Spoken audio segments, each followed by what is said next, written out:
velikonočna nedelja. Po trpljenju je prišlo velikonočno vstajenje, ko je Jezus vstal od mrtvih. Bratje in sestre, draga cerkev, vsi kristjani, največji praznik, ko se spominjamo, da je Bog skozi svojega Sina Jezusa Kristusa dal življenje za nas, za našo odrešitev. Velikonočna nedelja je čas veselja in radosti, kajti razodeva nam na eni strani Božjo ljubezen, da je Bog ponudil svojo roko, da bi nas odrešil. Jezus je na križu povedal, izpolnjeno je, nič ne moremo dodati naši odrešitvi. Jezus je vse storil. Zdaj je samo čas hvaležnosti, slavljenja, zahvaljevanja, kar je On storil za nas. In da odpremo naša srca in dovolimo, da moč njegovega vstajenja dela naprej v našem življenju čudeže, ozdravljenja. In zato tudi ob tej velikonočni nedelji prosimo za mnoge, ki so bolni, tudi ki so v kritičnem stanju v tem korona času, kljub omejitvam. Mi molimo in Bog ni omejen, njegovega delovanja ne more nihče zaustaviti. Zato imejmo odprta srca in dovolimo Bogu. Ponižajmo se pred njim in priznajmo, rabimo njegovo pomoč. On je umrl za naše grehe, v njem imamo odpuščanje, v njem imamo večno življenje, v njem imamo novo življenje, novo radost in smisel, zakaj živimo. Naj bo ta velikonočna nedelja radost, slavljenje, zahvaljevanje in čaščenje našega ostalega Jezusa Kristusa. Zato vas povabim, da vsi skupaj slavimo in častimo našega odrešenika. Čeprav se ne moremo zbrati v cerkvenih prostorih, ali tukaj smo in v naših domovih, dajmo vso slavo in čast njemu. Amen.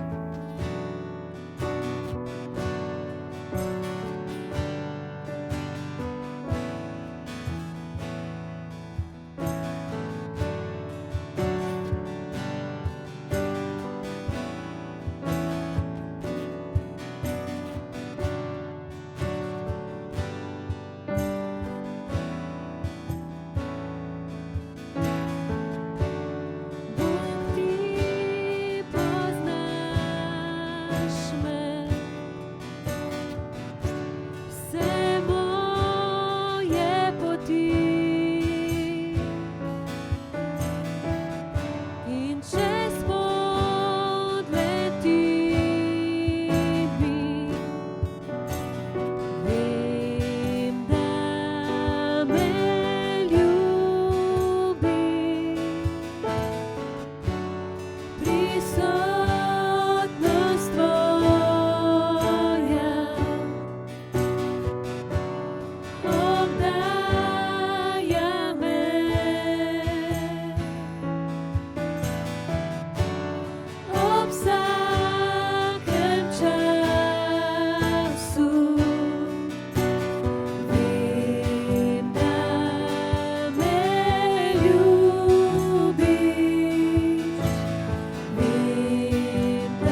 zaščitiš me.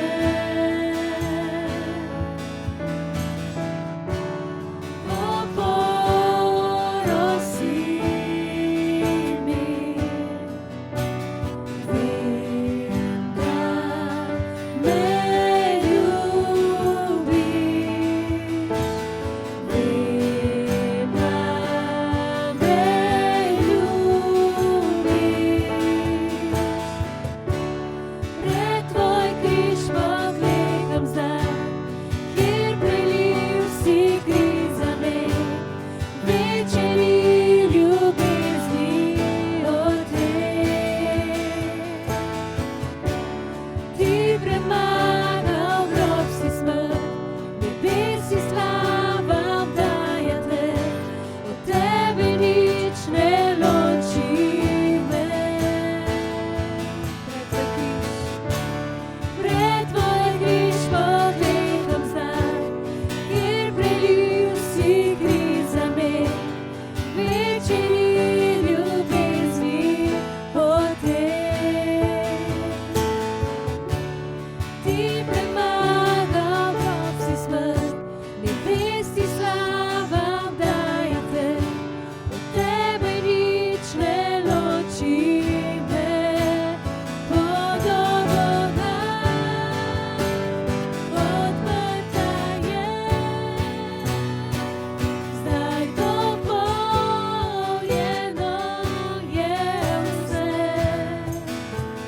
Podobna, odprta je, zdaj dopolnjeno je vse. Zdaj dopolnjeno je vse.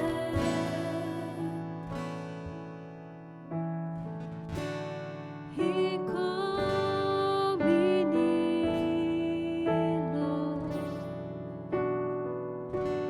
življenje bo,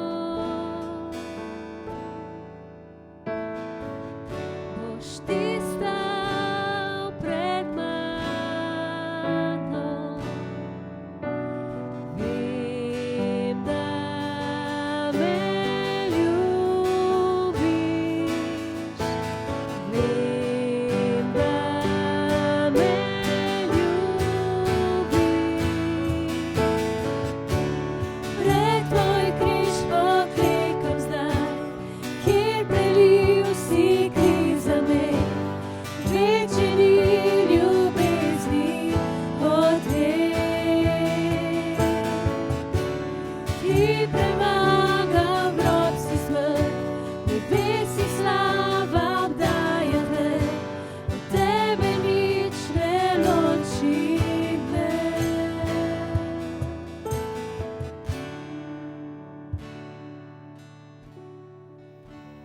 Danes bi rad skupaj z vami raziskal globoko sporočilo Jezusove molitve v vrtu Getsemani in kaj to predstavlja za nas. Ko je Jezus stopil v vrt Getsemani, je dobro vedel, da bo tam pozneje aretiran in odpeljan skozi več sodnih procesov ter poniževanj, ki ga bodo na koncu vodile vse do križa. V Janezovem evangeliju beremo o tem naslednje. Janez, 18. poglavje, 4. vrsta. Tedaj je Jezus, ki je vedel, kaj vse bo prišlo nadenj, šel ven in jim dejal, koga iščete. Nič, kaj se je zgodilo v tisti noči, ni bilo zgolj naključje. Nič ni Jezusa presenetilo. Nič ni bilo izven njegovega nadzora. To tudi pomeni, da se je Jezus popolnoma zavedal grozne vsebine svojega trpljenja in smrti. Že vnaprej je vedel o neznosni bolečini, sramočenju in poniževanju, ki jih bo moral prenašati. Toda vseeno se je bil pripravljen popolnoma predati očetovi volji, da bi lahko s tem izpolnil večni načrt našega odrešenja. V svoji molitvi v vrtu Getsemani se je tisto noč na zelo iskren način spopadel s tem velikim izzivom. Ta molitev nam razodeva Jezusovo borbo s strašljivo realnostjo, pred katero je zdaj prišel. Bilo je okrog polnoči, ko je Jezus s svojimi učenci prispel v vrt. Jezus je imel tam bolj pomemben opravek kot zaslužen spanec po napornem dnevu. Nič ga v tisti noči ne bi odvrnilo od molitve. Kristus je bil popolnoma Bog in istočasno popolnoma človek. Nanj so vplivale enake fizične omejitve kot na vsakega človeka. Tudi on je čutil utrujenost, vedel je, kaj pomeni lakota in žeja. Doživel je cel obseg človeških čustev, kot so ljubezen, veselje, jeza in tudi žalost. V času molitve v vrtu Getsemani je Jezus občutil zelo globoko žalost. Tako močno, da si tega ne moremo predstavljati. Kajti mi ne razumemo, kako zelo greh prizadene Boga. V Mateju 26. poglavju od 37. do 38. vrste beremo: Seboj je vzel Petra in oba Zebedejeva sinova. Začel se je žalostiti in trepetati. Tedaj jim je rekel: Moja duša je žalostna do smrti. Ostanite tukaj in bedite z menoj. Jezus je s sabo vzel 3 učence, ki so bili v njegovem ozkem krogu najbližjih učencev. To so bili Peter, Jakob in Janez. Zakaj pa jih je vzel s sabo? Najbolj zaradi njihove lastne koristi, da bi lahko bili priča Jezusovemu boju v najtemnejših trenutkih njegovega življenja. Iz njegovega primera bi se učenci lahko naučili veliko lekcijo soočanja z bolečino in trpljenjem. Na drugi strani pa jih je Jezus vzel s sabo, da bi molili skupaj z njim in ga podpirali v molitvi. Kako tragično je bilo, da jih je Jezus večkrat našel, kako so spali, ko je prišel do njih po duhovno podporo. Tako je ostal sam v boju s temi groznimi mukami. Tudi nam Gospod daje nalogo, naj molimo za naše brate in sestre in zastopamo pred Bogom tudi za ta svet. Še posebej zdaj, ko so ljudje bolni, molimo za njihovo okrevanje, da se jih Bog dotakne. Še posebej v tej pandemiji s COVID-19 nas Gospod kliče, naj vztrajamo v molitvi. Zato ne zaspimo, ampak ostanimo duhovno budni v molitvi pred Gospodom. Jezusova izjava, da je bil do smrti žalosten, ni bilo pretiravanje. Agonija žalosti v tistih trenutkih je bila dobesedno tako močna, da bi ga lahko ubila. Luka 22. poglavje 44. vrsta nam pravi to naslednje. Ko ga je obšel smrtni boj, je še bolj goreče molil. Njegov pot je postal kakor kaplje krvi, ki padajo na zemljo. Evangelist Luka tukaj opisuje hematidrozo, redko, toda dobro raziskovano bolezen, ki se lahko včasih pojavi zaradi težke čustvene bolečine. V tem hudem stanju se zlomijo majhne krvne žile in kri pride do znojnic, ter se tako izloča pomešana z znojem. Jezusova človeška stran, ki je čutila bolečino in žalost, nam sporoča nekaj čudovitega še danes. Ko pridemo z našimi skrbmi, problemi in tudi žalostjo k Jezusu, nas on povsem razume. Tudi sam je šel vse to skozi. Zato se lahko obrnemo nanj in računamo z njegovo pomočjo in tolažbo. Zakaj pa je Jezus čutil tako hudo žalost? Mogoče se nam zdi logično, da se je bal trpljenja in smrti na križu. Toda če veliko ljudi je pred njim je umrlo zaradi križanja in niso znojili kri. Nepredstavljivo je, da bi se Božji sin tako bal tega, kaj mu bodo storili ljudje. Sam je učil naslednje. V Mateju 10. poglavju 28. vrsta pravi: Ne bojte se tistih, ki umorijo telo, duše pa ne morejo umoriti. Bojte se rajši tistega, ki more dušo in telo pogubiti v peklenski dolini. Zagotovo ni bila smrt tista, ki je tako mučila njegovo dušo v vrtu Getsemani. Pravzaprav je Jezus prišel na ta svet, da bi umrl za nas. To je bila ura, zaradi katere je prišel na prvem mestu. To noč v vrtu Getsemani je Jezus molil naslednjo molitev. V Mateju 26. poglavju 39. vrsta beremo: Moj oče, če je mogoče, naj gre ta kelih mimo mene, vendar ne, kakor jaz hočem, ampak kakor ti. Kaj je ta kelih, ki ga Jezus omenja tukaj? To ni le smrt, to ni le fizična bolečina križanja, ko bi njegove roke in noge pribili na križ. To ni le bičanje ali ponižanje, ki ga je moral trpeti. To ni le sramočenje ljudstva ali pljuvanje v obraz. Kelih tudi niso vse te stvari povezane skupaj. Vse to so bile stvari, za katere je Jezus rekel, naj se jih ne bojimo. Ta kelih, pred katerim je Jezus najbolj trepetal, je bilo izlitje božanske jeze, ki bi jo moral prenašati od svojega svetega očeta. Kelih je bil že v stari zavezi simbol Božje jeze proti grehu. V Izaiji 51. poglavju 17. vrsta tako beremo: Prebudi se, prebudi, vstani, prestolnica Jeruzalem, ki si pila iz Gospodove roke kelih njegovega srda. Kelih predstavlja Božjo sodbo, ki jo bodo grešni ljudje morali piti. Bog dovoli ljudem piti posledice svojega greha. Tako ta grešna stvar, po kateri so hrepeneli in jo ljubili, postane na koncu njihova sodba in kazen.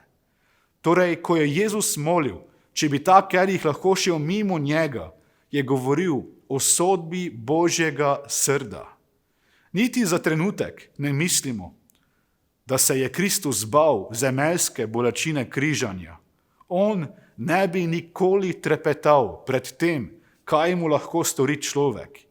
Jezus se nikoli ni bal človeka, toda Jezus se je zavedal, da bo naslednji dan moral nositi vso breme greha človeštva in da bo zaradi tega padla nanj celotna Božja jeza. Takrat bo Bog Oče obrnil svoj obraz od sina Jezusa in Jezus bo nosil celotno breme Božjega srda proti grehu. Ko bo Kristus visel na križu, bo nosil grehe vseh ljudi in trpel Božjo jezo namesto njih. V 2. Korinčanom 5. poglavju 21. vrsti beremo: Njega, ki ni poznal greha, je za voljo nas storil za greh, da bi mi postali Božja pravičnost v njem. Z drugimi besedami, Bog je na križu pripisal naše grehe Jezusu in ga zaradi njih kaznoval. Cena, ki jo je Kristus v celoti plačal namesto nas, je bil polni bes Božje jeze. Samo on je lahko plačal to visoko ceno, kajti sam ni nikoli pregrešil in je bil zaradi tega popolno Božje spravno jagnje. To nam pomaga razumeti njegov boleči krik na križu: moj Bog, zakaj si me zapustil? Ta krik je odražal ekstremno grenkobo keliha, ki ga je Jezus prejel. Ni čudno, da je Jezus želel, naj gre ta kelih mimo njega. ko je to molil v vrtu Getsemani, se ni želel izogniti njegovi nalogi, naj odreši človeštvo.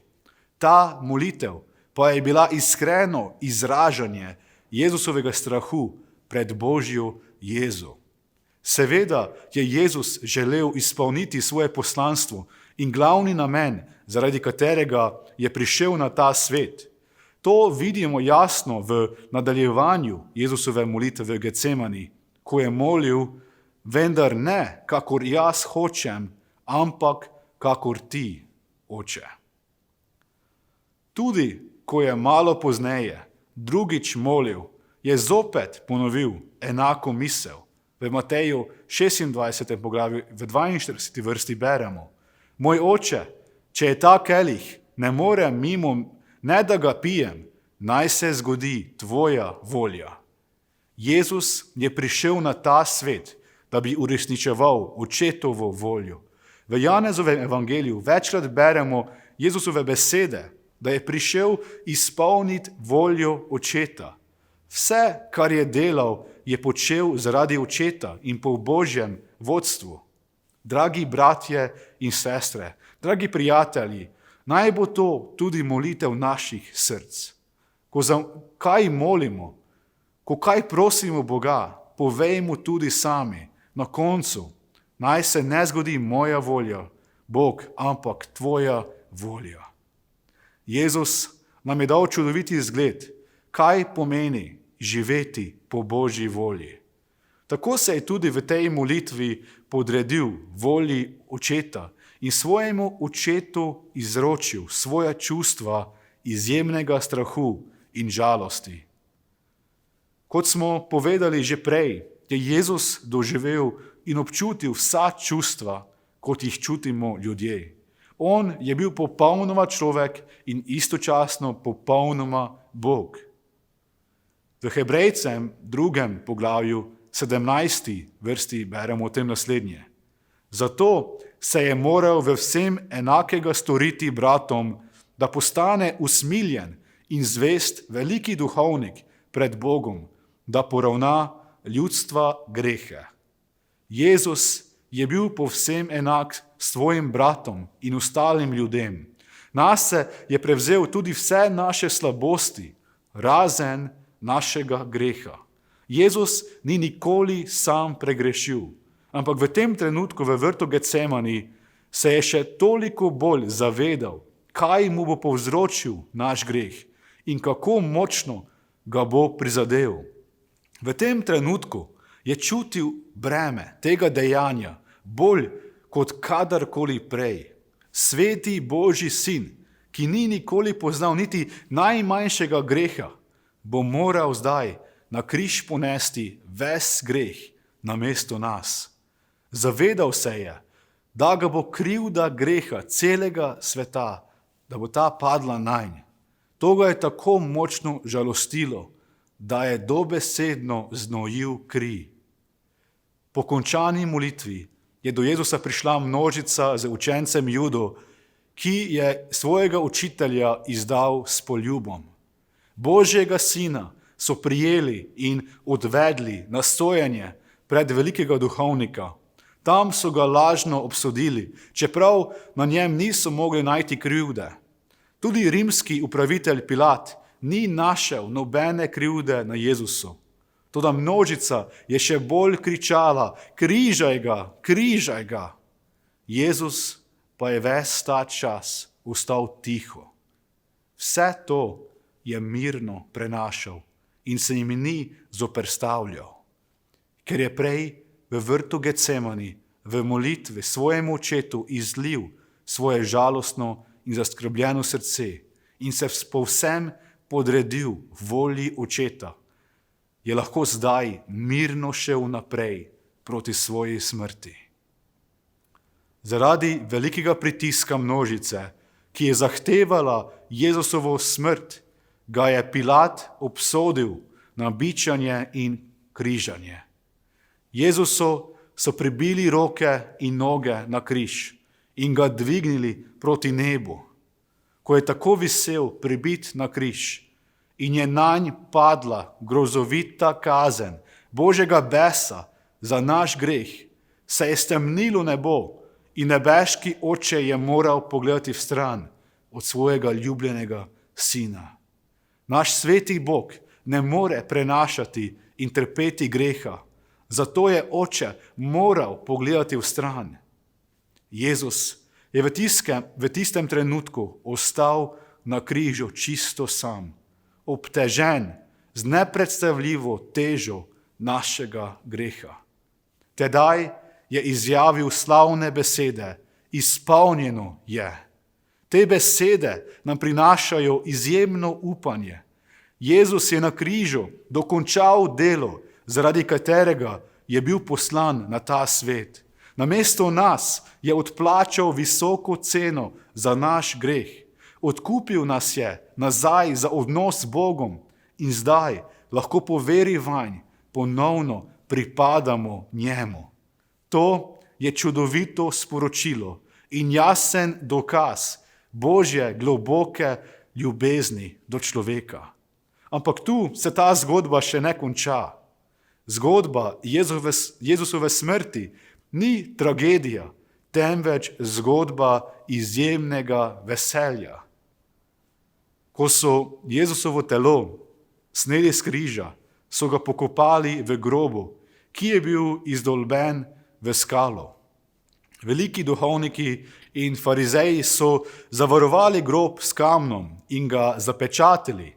Tam so postavili tudi svojo stražo, da bi preprečili Jezusovim učencem ukrasti Jezusovo telo in morebitno širiti govorice o njegovem vstajenju. Toda evangeliji nam sporočajo nekaj neverjetnega. Smrt ni mogla zadržati Jezusa v grobu. Zapečaten kamen ni mogel preprečiti Jezusov izhod iz groba. Ko so prišle žene zgodaj zjutraj do groba, da bi mazilile Jezusovo telo, so našle prazen grob. Jezus je na 3. dan vstal od mrtvih in živi. On je premagal moč smrti in zaradi tega tudi nam odprl vrata v večno življenje. Tako smrt nad nami več nima moči. Jezus je iz smrti iztrgal želo, ki nam več ne more škodovati. Kot pravi znana krščanska pesem, ker on živi, tudi mi živeli bomo. Haleluja! To je čudovito sporočilo velike noči. Janez 3:16 zelo lepo povzema te misli. Bog je namreč svet tako vzljubil, da je dal svojega edinorojenega sina, da bi se nihče, kdor vanj veruje, ne pogubil, ampak bi imel večno življenje. Bog te tako zelo ljubi, da je bil pripravljen zate žrtvovati svojega edinega sina.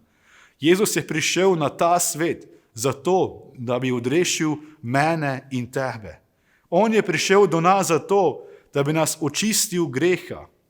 Jezus je prišel, da bi nas odkupil za visoko ceno svoje smrti. Toda ta vrsta nam sporoča še nekaj več. Le tisti, ki bo veroval vanj in dovolil Jezusu očistiti njegove grehe, bo prejel večno življenje in se ne bo večno pogubil. Zato Bog še danes od nas pričakuje iskreno vero v Jezusa Kristusa kot Božjega sina, ki je umrl na križu za naše grehe. To je vera, ki spremeni naše mišljenje in spreobrne naše srca nazaj k Bogu. Ta vera spremeni naše hrepenenje in nam podari nov namen, zakaj živimo. Kot se je Jezus podredil volji Očeta v svoji molitvi v vrtu Getsemani, tako Gospod tudi od nas pričakuje, da po veri vanj podredimo svoje življenje Božji volji. Jezus nam je dal čudoviti zgled, kaj pomeni vztrajati v molitvi in se podrejati volji nebeškega Očeta. V vrtu Getsemani je v molitvi izbojeval in zmagal v strašnem boju, ko je očetu izlival svoje žalostno srce. Tam se je tudi dokončno izročil v grozovito poslanstvo, zaradi katerega je prišel na ta svet. Jezus je nase prevzel Božji bes proti grehu in se svojo krvjo odplačal visoko ceno za naš greh. Zato bodimo tudi mi pripravljeni vedno znova povedati Bogu: Oče, naj se zgodi tvoja volja v mojem življenju. Tako bomo po veri v Jezusa lahko deležni čudovite obljube večnega življenja, ki ga prinaša Jezusovo vstajenje. Amen. Združimo se v molitvi in povejmo našemu Gospodu, da želimo uresničevati njegovo voljo. On je zagotovo vreden tega, da mu predamo svoje srca in svoja življenja. Nebeški Oče, hvala ti, da se lahko na letošnjo veliko noč znova spominjamo tvojega velikega dela. Hvala ti, Gospod, da si že v vrtu Getsemani za nas izbojeval boj v molitvi. Gospod, ko si očetu izlival svojo veliko žalost, ko si trepetal pred to realnostjo, ki je naš greh. Gospod, hvala ti, da si vseeno vztrajal v tem, da si vseeno se podredil očetu, da si izpolnil svoje poslanstvo in očetovo voljo, da si ponesel naše grehe, naše prestopke, vso našo umazanijo, naše bolezni, da si vse to odnesel na križ in tam za zmeraj plačal visoko kazen namesto nas, ki je mi več ne rabimo plačati. Hvala ti, Gospod, da si nam odprl vrata v večno življenje, da tebe smrt ni premagala, ampak da si ti premagal smrt in na tretji dan vstal od mrtvih. In Jezus ob vsem tem nas znova izziva tvoje besede in spodbuja k temu, da živimo le zate, da se podrejamo tvoji volji, da smo taki, kot si ti. Gospod, pomagaj nam uresničevati tvojo voljo, pomagaj nam sprejemati žrtve, se odpovedovati slabim stvarem in iti povsem za tabo, Jezus. Jaz prosim za tvoj blagoslov v življenjih mojih bratov in sester. In Gospod, hvala ti, da smo lahko tudi na ta način povezani v letošnji veliki noči. V tvoje roke vse izročamo, naš dragi Gospod. Tebi pripada vsa slava in čas, naš živi Gospod Jezus Kristus. Amen. Amen. Želim vam vsem lep teden še naprej, lepo velikonočno nedeljo in ostanimo povezani v molitvi. Zastopajmo drug za drugega, še posebej za naše bolne brate in sestre, ki potrebujejo Božji dotik ozdravljenja. Naj vas vse Gospod obilno blagoslovi.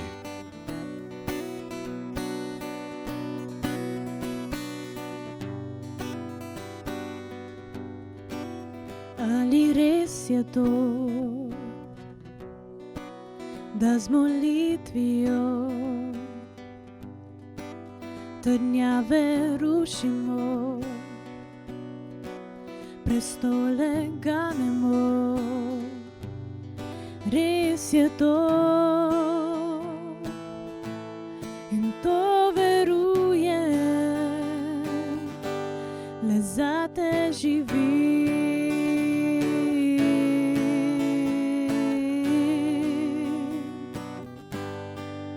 To resnica je, kadar molimo, mrtvi vstajajo, slepi spregledajo. Res je to in to verujem, le zate živim.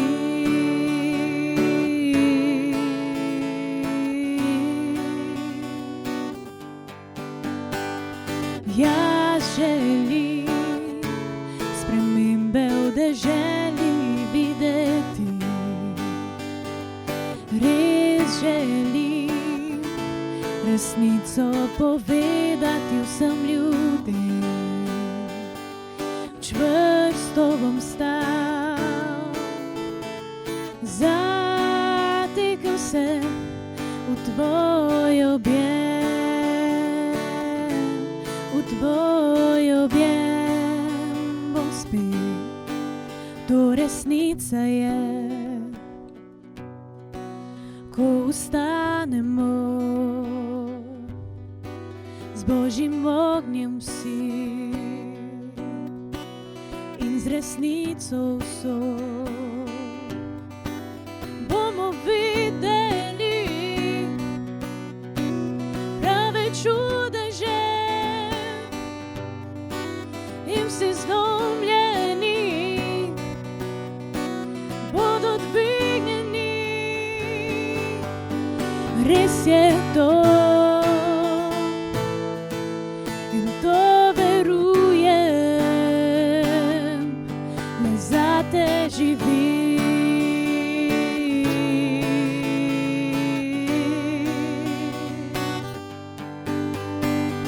Jaz želim spremembe v deželi videti, res želim resnico povedati vsem ljudem. Čvrsto bom stal, zatekel se v tvoj objem, v tvoj objem bom spet. Jaz želim spremembe v deželi videti, res želim resnico povedati vsem ljudem. Čvrsto bom stal, zatekel se v tvoj objem, v tvoj objem bom spet, v tvoj objem, v tvoj objem bom spet, v tvoj objem, v tvoj objem bom spet, v tvoj objem, v tvoj objem bom spet, v tvoj objem, v tvoj objem bom spet, v tvoj objem, v tvoj objem bom spet.